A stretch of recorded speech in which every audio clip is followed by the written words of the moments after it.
Pun buat akhwat yang ada di belakang, jangan sampai membenci syariat ini. Jangan sampai membenci atau menerima karena merasa berada di zona aman. Laki gue nggak bakal poligami. Ya udah gue bilang aja gue terima karena gue tahu dia nggak mungkin bisa poligami. Allah Maha tahu. Allah Maha tahu hati kita. Karena kalau sampai kita benci kepada syariat Allah itu fatal akibatnya.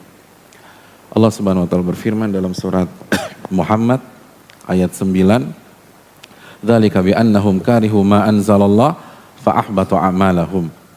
Penyebabnya mereka benci terhadap apa yang Allah turunkan, maka amal ibadah mereka Allah hancurkan. Salat mereka Allah hancurkan, zikir mereka Allah hancurkan, puasa mereka Allah hancurkan, hijab mereka Allah hancurkan, semua Allah hancurkan. Kenapa? Karena benci dengan apa yang Allah syariatkan. Walaupun harus diperinci lagi. Tapi kalau sampai seorang wanita, kenapa sih Allah syariatkan ini? Gue gak terima gitu loh. Pokoknya dia gak terima ini sebagai syariat Allah, maka ini bisa menghancurkan amal ibadah.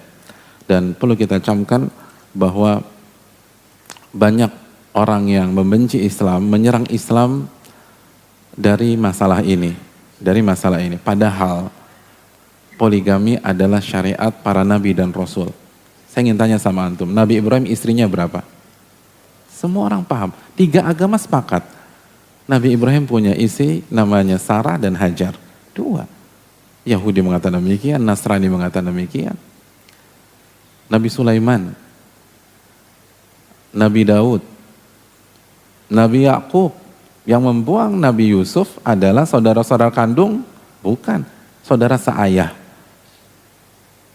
Jadi kalau Nabi diserang gara-gara syariat ini, maka Nabi-Nabi sebelumnya harus diserang dengan alasan yang sama. Dan itu meruntuhkan syariatnya para Nabi.